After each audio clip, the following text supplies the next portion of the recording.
Hello and welcome to 30 Days to Learn Photoshop. This is day 3, navigating around an image. I'm Ben Gribbin, and today we're going to learn how to pan and zoom around files. So let's go and open up a photograph in Photoshop. Now this document is open. This is the kind of default view. It immediately reverts to a full-size preview so we can see the whole of the photograph, which is great. However, we want to zoom and get in close so we can start working on tighter areas of that photograph. So to do that, we're going to need to use the pan and zoom tools. Now these are probably a little bit tricky to get used to at first, but the combination of them both allow you to fly around an image very quickly and easily and skip about the different sections and work wherever you like. So let's start off by introducing you to the zoom tool. Now that's available on the toolbar, the very bottom right corner. It might be at the very bottom if you're using a single zoom or a single toolbar like so. So go ahead and click on it, or alternatively you can just press Z to select the zoom tool. And what this does is allows us to zoom in and out of an image. So to zoom in, all you need to do, very simply, is just click, and that will zoom in and it'll point directly wherever you are placing your cursor. And we can go down right to the pixel level. So that is 1 pixel there, zoomed up. Now you notice it zoomed in quite quick there, and actually it was zooming in on 100% increments every time. So it was basically doubling the size of the image each time we zoomed in there. So what if you want to move in a little bit more gradually?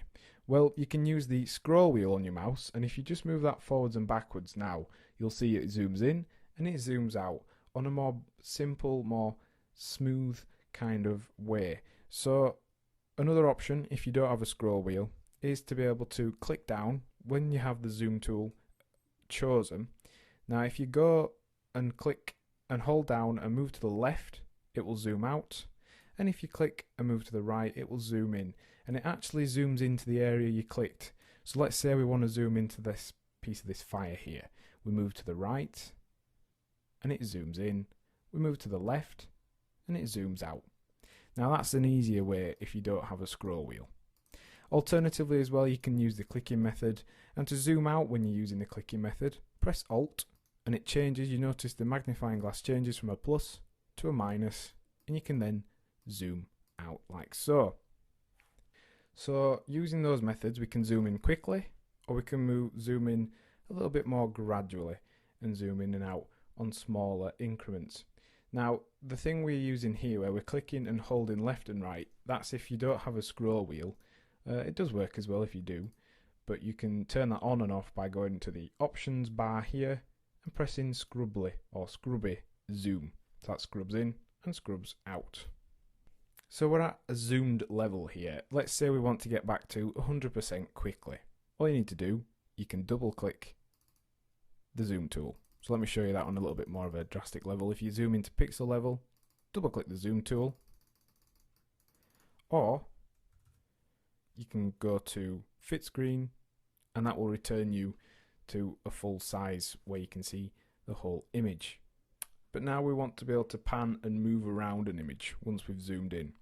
So to do that, you need to use the pan tool, and it's just this hand icon over here. It's called the hand tool or the pan tool, and to get to it you need to press H like so, and that changes you to the hand tool.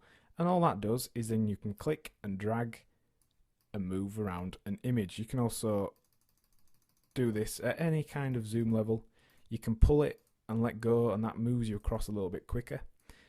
And it's just a very quick and easy way to be able to navigate around your image without having to zoom in and then zoom back out again and then grab the hand tool and move across. You can just do that whilst you zoomed in, and you can use your navigator over here to view the exact place you are looking at. So let's say we want to zoom into this person's head over here. We can just click and drag until we get there, and we can use the navigator to be able to see where we are.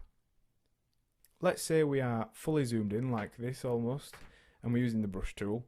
If we press and hold the space bar, we can temporarily select the hand tool, and then we can carry on using the brush tool. Now it's just a little bit easier than going to the hand tool and going back to the brush tool. Just saves you a little bit of time, and that's a quicker way of being able to select the hand tool and to be able to pan round our image. You can also use the hand tool to do a quick snap from one area to another.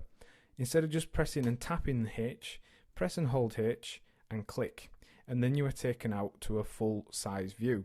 But then you'll also notice, because you've been holding down your mouse button, you have this square which you are able to move around with a cursor, and this is going to drop you wherever you let go into that place. So let's show you again.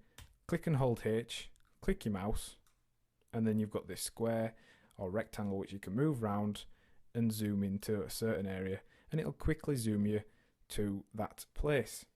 Now this is good because it keeps or remembers the last tool you were using. So let's say we've jumped from one space to another, it keeps the brush tool selected in this case, so it's just saving us more time again. Using this pairing of tools, you can skip from corner to corner, pan around images, and it'll really help speed up the workflow rather than just manually clicking the magnifying glass, zooming out, repositioning and zooming back in again. And one last little quick tip is you can use the navigator to move around, so you've always got this preview open here if you have the navigator panel open, and you can just use this to zoom in and out, and you can use this square to reposition your viewpoint. So there's numerous options there. Practice different ones, see which ones you prefer, and hopefully you'll find a workflow that works for you. So in today's lesson we have learned how to navigate around an image. We've considered how to use the pan and zoom tools, and also some quick tips on how to start using Photoshop a little bit more quickly. And your task for the lesson is to practice zooming, panning and resetting the viewpoint, and also deciding on which kind of workflow you prefer and practicing that style of zooming and panning. Next time on 30 Days to Learn Photoshop, we'll be considering the toolbar walkthrough. Thanks for listening.